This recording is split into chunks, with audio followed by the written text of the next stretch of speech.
Bonjour à tous. Fin de vie et nouveau règne se partagent cette revue de presse du 17 décembre. La première étant une de la Croix qui revient sur les préconisations du panel de citoyens sur l'euthanasie. On comprend vite la position du quotidien chrétien, pas forcément favorable aux conclusions dévoilées hier.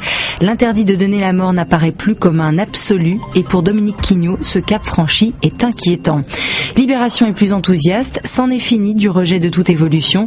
Cet avis, même consultatif, est important, écrit Éric Favreau, car il ouvre toutes les portes, celles notamment qui visent à faire reposer la décision essentiellement sur la personne et non plus sur le seul médecin. De médecins, il en est aussi question à la une d'aujourd'hui en France, Le Parisien.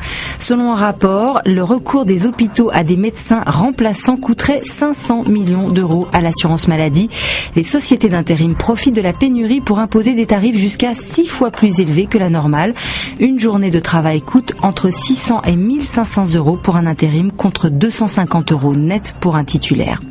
Autre bilan publié par Le Figaro, il concerne les filières de l'immigration clandestine.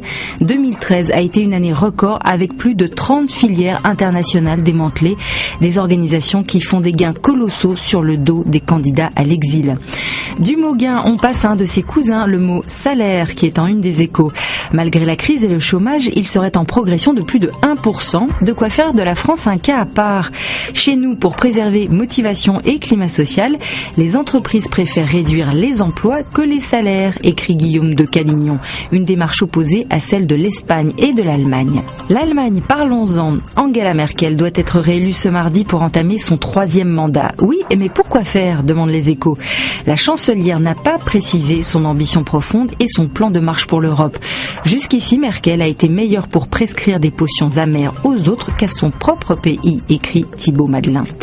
Autre femme qui revient au pouvoir. 3 ans après l'avoir quitté, la socialiste Michelle Bachelet a été réélue à la tête du Chili avec plus de 60% des suffrages. Libération dresse le portrait de cette femme de 68 ans, médecin pédiatre chaleureuse et bourrée d'énergie qui va devoir s'attaquer à la politique sociale d'un des pays les plus inégalitaires d'Amérique latine. Enfin, vous pourrez lire dans Le Monde les témoignages poignants de 2 hommes qui ont choisi de s'immoler par le feu.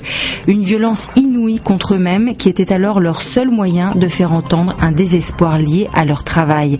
Un geste extrême qui gagne peu à peu les pays occidentaux où, selon un anthropologue, les torches humaines sont l'expression la plus désespérée du conflit social.